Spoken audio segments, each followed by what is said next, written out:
President Bashar al-Assad sent a letter to President Rafael Correa of Ecuador. The Deputy Foreign Minister, Dr. Mikdad, delivered the letter to the Ecuadorian Foreign Minister, who asked him to convey the greetings of the Ecuadorian President to President al-Assad. He asserted support for Syria against any foreign military intervention or threats. Al-Mikdad briefed him on developments in Syria and the campaign against Syria for its resistance to the plots against this region. Al-Mikdad explained the role of the tools of Western imperialism in the region, particularly Turkey's support for the armed terrorist groups. He stressed Syria's steadfastness and President al-Assad's efforts to foil this conspiracy and those in the Gulf region who stand behind it to threaten Syria's security and stability. Russian Prime Minister Dmitry Medvedev announced shortly before his visit to Paris that France's support for the so-called Syrian coalition violated the international law. He said no country should try to change the political system of any other country by force. Medvedev renewed Russia's call for solving the crisis politically through dialogue. He asserted that the desire to recognize any other political force as a sole representative of another country is an uncivilized act. He called attention that the Syrian opposition should try to come to power in a legitimate way and not through weapons supplied by other countries. He asserted that Russia's military cooperation with Syria remained compatible with international law. He added that according to the principles of international law approved by the UN in 1970, no country should try to change the system of another country by force.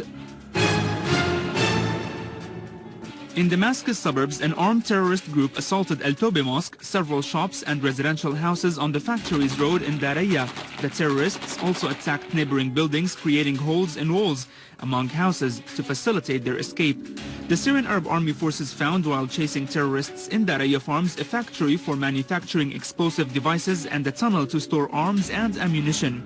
The army also freed tens of civilians abducted by the terrorists and kept in Deir Farms. The army units inflicted heavy losses upon the terrorists, killing and injuring many of them in Bab al-Hadid area in Deir.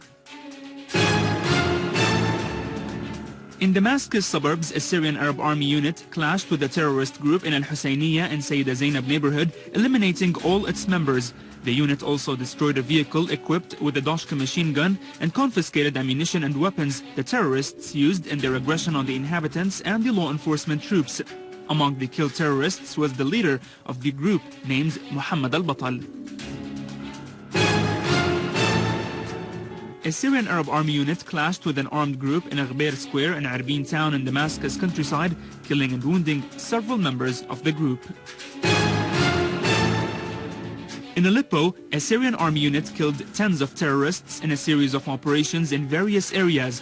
The army destroyed a field hospital where terrorists took shelter, in addition to 2 anti-aircraft machine guns and 6 Doshka-equipped cars in Badin roundabout. Another unit destroyed 5 cars and a bus carrying terrorists and arms near Al-Kindi hospital. Near Al-Bakkara mosque, the army also destroyed 12 pickup cars that were used for smuggling weapons. In Homs, a Syrian army unit foiled an attempt of a terrorist group to infiltrate from Lebanon into Al-Qasir countryside and seized weapons and ammunition.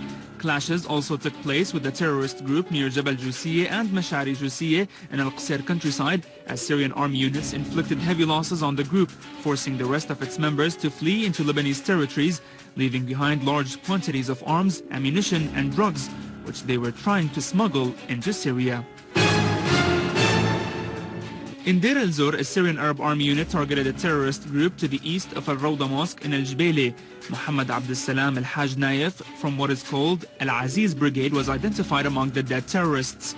Meanwhile, another unit targeted an armed terrorist group at Al-Aridi neighborhood. In Al-Rahbe Castle, army units destroyed 3 cars, killing the terrorists from al-Nusra front who were inside them. In Al-Mayadin, an army unit destroyed 9 cars equipped with machine guns. Syrian army units attacked terrorist groups of Al-Qaeda who committed savage crimes in the Damascus countryside. The Syrian army destroyed a vehicle to the west of the vegetable market in Hajjera that carried weapons to the terrorists, together with another vehicle carrying a machine gun near the mosque of Abu Bakr, killing and wounding all the terrorists there. Another unit of the Syrian army clashed with terrorist groups and destroyed their weapons in the area of Sayyida Zainab. In Al-Diabiyah, Syrian army units killed and wounded members of another terrorist group and destroyed their weapons. In Idlib, a Syrian army unit destroyed a vehicle equipped with a heavy machine gun in Harem, killing a number of terrorists and injuring many others who were immediately carried to Turkish territory by Turkish ambulances. Another unit of the army clashed with an armed terrorist group near Wadi al-Dayf in Ma'arat al-Nu'man, killing a number of terrorists and wounding others, while 2 soldiers of the Syrian army were injured. In Homs, a Syrian army unit attacked terrorist groups in al-Khalidiyya quarter, killing and wounding a large number of them. The dead terrorists included 6 Saudi nationals and 3 Libyans. In Deir Ezzor, Syrian army units killed terrorists from al-Qaeda organization in the quarters of al-Jbele and Sheikh Yassin. In Latakia, Syrian army units confiscated amounts of weapons and ammunition, some of which were Israeli-made, when they stormed one of the hideouts of al-Qaeda terrorists in the quarter of al-Tibyat. The weapons included automatic guns and Israeli-made offensive bombs, smoke bombs, and machine gun ammunition. In Al-Quneitra, security forces clashed with al-Qaeda terrorists who spread panic in the villages of Jbat al-Zayt and Tranja, inflicting heavy casualties among them. The dead included a terrorist leader of the so-called grandsons of the Prophet. He was called Al-Janani. Several other terrorists were killed and wounded with him. Participants in the workshop of non-government organizations and the activation of their role in the society held in the People's Assembly discussed participatory work in various governmental and non-governmental sectors, in addition to the strategic vision of the new draft law of non-government organizations. The participants stressed the activation of the role of these organizations to serve the higher interests of the society as an active participant in the development process. Money from these organizations and societies would be spent on social programs of good administration and governance. Prime Minister Dr. al-Halqi carried out an examination tour to several service locations in Damascus Governorate. Dr. al-Halqi has opened complex services in Kafar Souseh with an estimated cost that reached 165 million Syrian pounds. He also laid the foundation stone for the alternative residential units in the organization of Eastern Bab al-Sharqi. Meanwhile, he visited the housing units which have been warned to be demolished. The estimated cost of this project reached 380 million Syrian pounds.